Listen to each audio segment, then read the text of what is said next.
Hi kids, coming to you today from the top of Mount Hollywood, the summit, and we're going to do meditation 11, immateriality.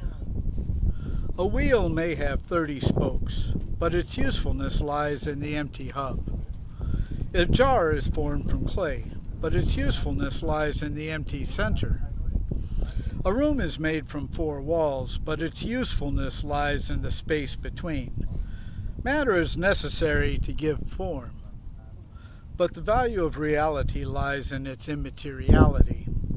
Everything that lives has a physical body, but the value of a life is measured by the soul.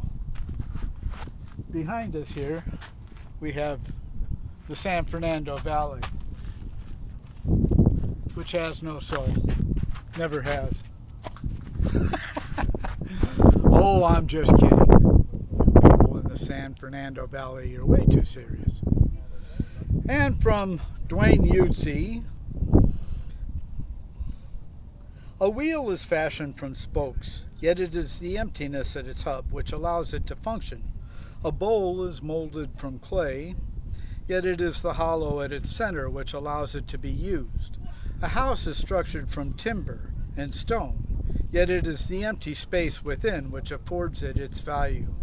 Therefore, although presence provides property, empty space provides utility. And the common Dudeist version, a glass is made of crystal, but it is the space at its center which lets it become a beverage. A bowling ball is made of resin, but it is the holes for your fingers which render it rollable. A bungalow is made of plaster and plywood, but it is the open door which lets you inside. Therefore, though it is stuff that people want, it is space that people need. Lots of space in the San Fernando Valley.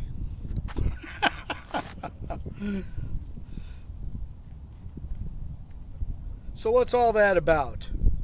Here's some thoughts from the Latter-day Dude and myself. Here the value of empty space is illustratively illuminated, though we often think of it as emptiness, as a sort of absence or loss.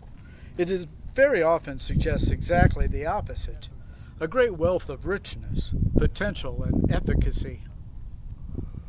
Though we are continually compelled to pursue sensory stimulation, studies have shown that we feel most comfortable when our minds are free from conscious thought. Not only can the greatest peace be derived from the quieting of your mind, but also the greatest creativity and resourcefulness.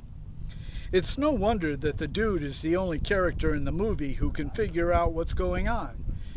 He's the only one who regularly takes breaks to check in what condition his condition is in.